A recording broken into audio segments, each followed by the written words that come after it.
Hey everyone, it's me, Corbyn Gizmat, and today we're doing something a little bit different. I've wanted to show off my arts and crafts on this channel for a little while now, and I finally got around to doing some of that. So I'd like to give everyone a big welcome to the first episode of Corbyn's Crafts. Now, when I'm playing D&D, or any kind of tabletop role-playing game for that matter, I tend to use milestone levelling over the more traditional XP format. This is partly to help all my players stay on roughly the same level no matter what their role in the party is, but also I'm lazy and don't like having to keep track of big numbers. In fact, I'm not even sure if I can count past 7. So, in order to help my players keep track of all the quests they've been issued, I've come up with these interactive quest cards. These will be available for free for anyone who wants to use them, and you can download the template from my itch.io page. Link will be in the description.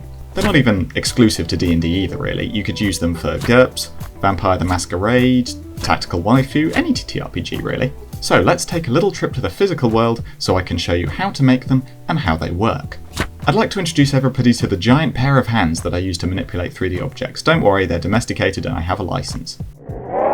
Okay, so to make your own quest cards, you'll need a pair of scissors, a glue stick, and the paper templates. You can print them off on your home printer, or you can just be like me and hijack your university printer.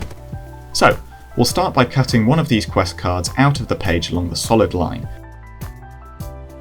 And make sure you cut a slit in it here, again along the solid line, dividing it into 2 flaps just like so. Don't cut along the dotted lines, they're for folding. Here you'll see you can fill in all the necessary information about your quest. These 2 sections will be on the outside, and the players will see this when you give them the quest. So here you can give your quest a really funny pun name which your players will definitely love, and also write down who issued it. Then, over on the other side, you can fill in a basic brief for the quest. Just give your players a general idea of what they're supposed to be doing.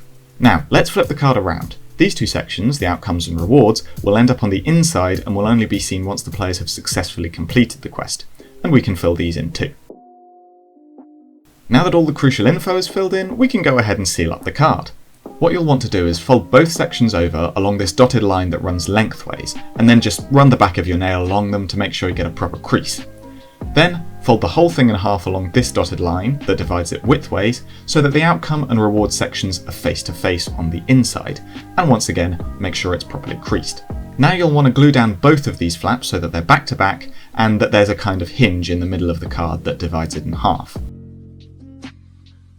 Then put some glue on the blank face of one or both of those little tabs and press them together until they stick. And now the card is ready to give to your players. They can read what the quest is about on the 2 outward facing sections and see if it's something they want to spend their time doing. And here's the fun part. Once they've completed the quest, they can rip this little tab off the end and open it up. This reveals the 2 inward facing sections, and they can read about what happens now the quest is done, and, most importantly, what rewards and loot they get from it. I'm actually really happy with the design of this system because it's so simple and yet so satisfying. If you run the kind of campaign where the party has lots of quests and side quests running concurrently, then they can easily just look at the cards they have and assess how many tasks they have, what they've completed and what they haven't. And even besides the practical aspect of it, the action of ripping the tab off the card and getting to open it up once you've completed a quest just feels nice. It's almost like uncorking a bottle or taking a lid off a container, and that just tickles my brain in the most fantastic way. So yeah, that's it really. If you want to make some of these yourself and use them to spice up your next session, help your players manage their quests, then go ahead.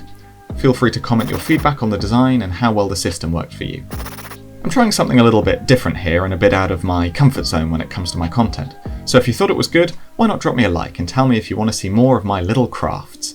And if you're new here, you can subscribe and join my Discord too. It's a fun time and we'd love to have you. Thanks so much to everyone for watching, and I'll see you all next time. Bye bye!